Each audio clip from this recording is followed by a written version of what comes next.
दोस्तों, आज के समय में हम आपसे पूछे कि दुनिया में ऐसा कौन सा देश है जहाँ हिंदू धर्म की काफी ज्यादा मान्यता है, तो आप सबके दिमाग में एक ही नाम आएगा, वो है भारत।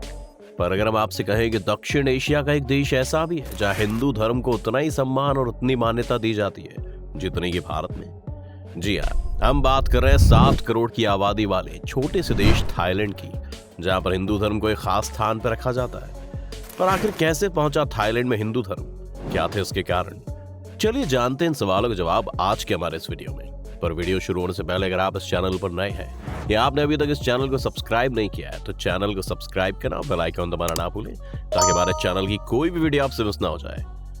दक्षिण पूर्व एशिया का एक देश थाईलैंड, जो अपनी खूबसूरती के लिए जाना जाता है, जहाँ की लगभग आधी से ज्यादा जनसंख्या बौद्ध धर्म को मानती है, लेकिन फिर भी यह देश हिंदू धर्म में बहुत आस्था रखता है। हिंदू धर्म में जितनी आस्था थाईलैंड की है, उतनी आस्था तो दुनिया में हिंदू धर्म को मानने वाले सबसे बड़े देश भारत में भी देखने को नहीं मिलेगी। बौद्ध होने के बावजूद थाईलैंड के लोग न सिर्फ हिंदू मंदिरों में आस्था रखते हैं, बल्कि थाईलैंड के लोग वहां के राजा को राम का वंशज मानते हैं और उसी तरह से सम्मान देते हैं। थाईलैंड के लोग वहां के राजा को विष्णु जी की तरह सम्मान देते हैं। आपको बता दें कि रामायण यहाँ रामकेन के रूप में राष्ट्रीय ग्रंथ है।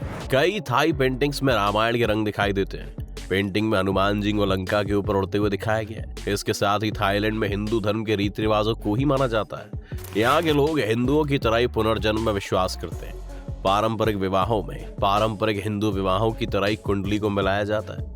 मृत्यु के बाद शरीर का अंतिम संस्कार किया जाता है। राख का एक हिस्सा नदी में विसर्जित कर दिया जाता है और बाकी एक स्तूप के अंदर रखा जाता है। लेकिन सबसे बड़ा सवाल है कि आखिर भारत का हिंदू धर्म थाईलैंड कैसे पहुंचा? थाईलैंड में हिंदू धर्म कैसे पहुंचा, इसको लेकर लोगों और इतिहासकारों के अलग अलग मत हैं। तो चलिए डालते हैं एक नजर और देखते हैं कैसे हिंदू धर्म ने थाईलैंड को अपने रंग में रंग दिया। थाईलैंड के और भारत के हिंदू धर्म से रिश्ता समझने से पहले हमें 2 भाषाओं को समझना होगा।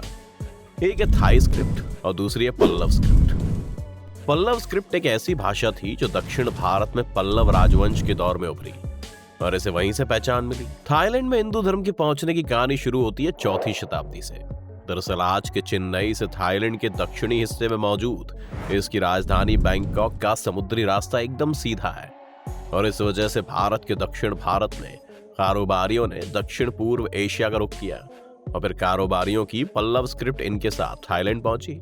और पल्लव स्क्रिप्ट ने अपने इसी बिजनेस के दौरान बालिनीज, बेबेन, जावानीज, काकी, खमेर, लाना, लाओ, मोन और बर्मीज भाषा को जन्म दिया।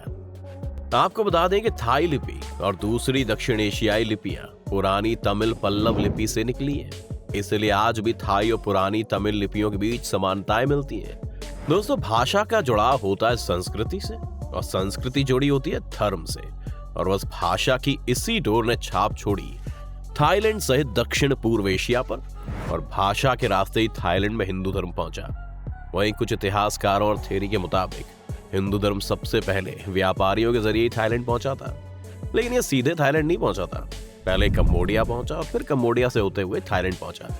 संस्कृत, बौद्ध और जैन ग्रंथों से पता चलता है कि कंबोडिया और थाईलैंड के बीच रिश्ता 2000 साल से भी पहले का है। मुख्य रूप से समुद्री यात्राओं के जरिए इन दोनों क्षेत्र में व्यापार ने एक अहम भूमिका निभाई है। इतिहासकार कर्मवीर सिंह ने भारत थाईलैंड संबंधों के सांस्कृतिक आयाम एक ऐतिहासिक परिप्रेक्ष्य 2022 नाम के एक शोध पत्र यानी कि रिसर्च में लिखा है कि व्यापारी अपने साथ भारतीय धर्म, संस्कृति, परंपरा और दर्शन को अपने साथ दक्षिण एशिया के देशों में ले आए।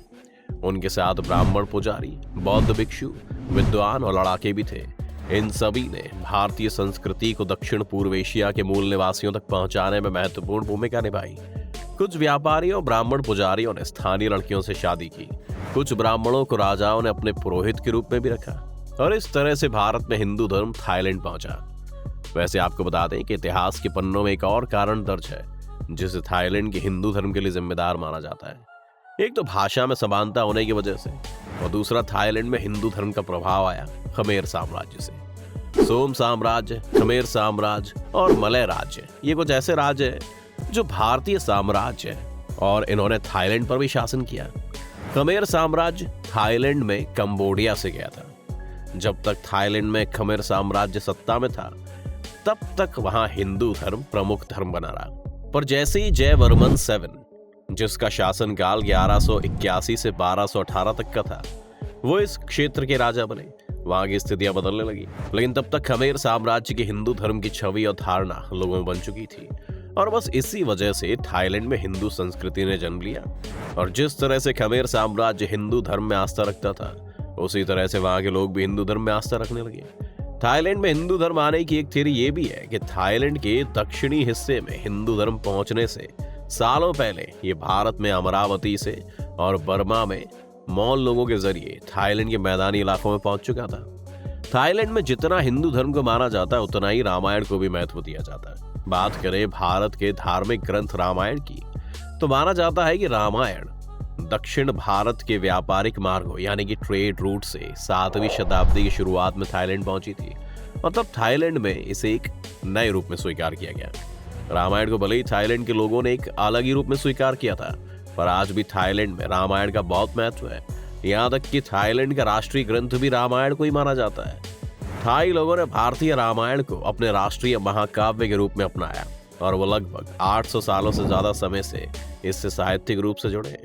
थाईलैंड के लोग भी रामायण की कहानी को बहुत मानते हैं। आपको बता दें कि थाईलैंड में रामायण को इतना पवित्र माना जाता है कि थाईलैंड की पूर्व राजधानी अयोध्या का नाम अयोध्या के नाम पर रखा गया, जो भारत में भगवान राम की जन्मस्थली है और इससे 3500 किलोमीटर दूर है। अयोध्या की स्थापना के बाद से उनके सभी राजा राम के रूप में गद्दी पर बैठते हैं, इसीलिए थाईलैंड में एक तरह से राम राज्य है। अब वर्तमान राजा चक्री वंश के 10वें राम है।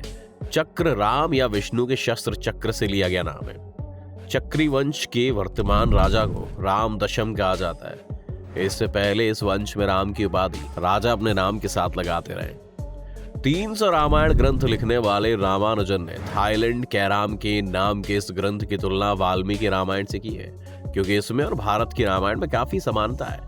18वीं सदी में से राजा राम प्रथम द्वारा नए सिरे से कंपोज किए जाने की मान्यता है, और इस ग्रंथ में मुख्य खलनायक थुत्सकान हिंदू ग्रंथ के रावण जैसा है। रामायण के आदर्श का चित्रण इस ग्रंथ के नायक फ्रा राम में मिलते हैं।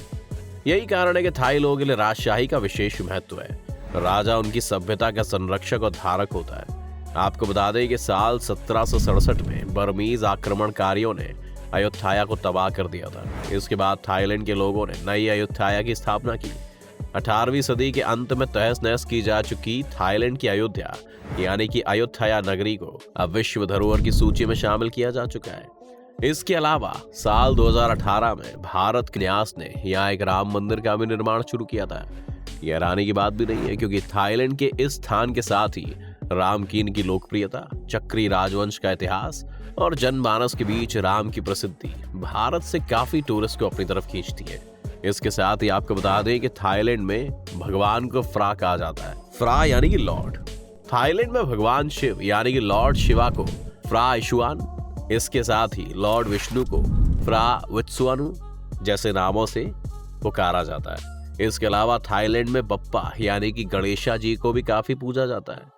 अगर हम कहें कि जितना भारत में बप्पा को माना जाता है, उससे कहीं ज्यादा थाईलैंड में गणेश जी को माना जाता है, तो ये गलत नहीं होगा। आपको जानकर हैरानी होगी कि थाईलैंड की सरकार ने न सिर्फ भगवान के मंदिर बनवाए, बल्कि उन्होंने तो अपने देश की स्टाम्प पर भगवान की तस्वीर छापी है। तो इस तरह से थाईलैंड में हिंदू धर्म पहुंचा, और इस तरह आज भी वहां पर हिंदू धर्म की छाप देखने को मिलती है। आपको ये वीडियो कैसा लगा, हमें हमारे कमेंट सेक्शन में जरूर बताएं।